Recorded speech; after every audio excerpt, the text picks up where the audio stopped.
Pour l'instant, les poids occupent l'espace, mais la pancarte jaune annonce la nouvelle donne. Ici s'implantera bientôt une unité de méthanisation productrice de gaz revendue à GRDF.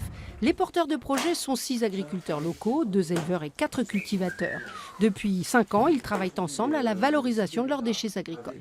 On veut produire du biométhane avec injection directe de gaz dans un réseau de distribution. Donc pour ce faire, il faut avoir le réseau de distribution capable de prendre notre production. Au bout de 2 ans, on a trouvé un réseau qui pouvait accepter notre production, c'est celui qui passe au bord de la D60. Donc on cherchait à avoir un emplacement où on était le plus éloigné possible, autant que faire se peut, des maisons d'habitation.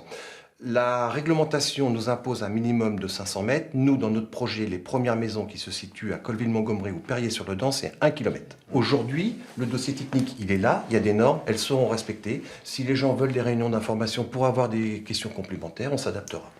La mission régionale d'autorité environnementale a été consultée, l'enquête publique vient de débuter.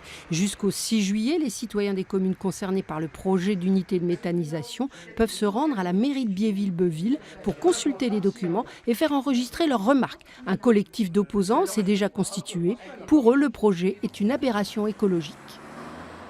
C'est un projet industriel, c'est un projet de rentabilité. L'objectif, c'est de créer du méthane. C'est-à-dire qu'un agriculteur veut aujourd'hui passer du mode agricole au sens je produis une denrée qui va nourrir la population à je produis une denrée qui va produire du gaz. C'est-à-dire à long terme, un appauvrissement des sols et surtout la création de CO2. Une unité comme ça, c'est pour 5 ans, 10 ans, 20 ans, 50 ans, 100 ans.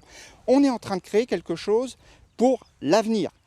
Mais non pas au sens positif du terme, au sens négatif du terme. Et c'est ça qui est essentiel. Et on a un devoir de se mobiliser, on a un devoir de répondre. C'est ça qui est important.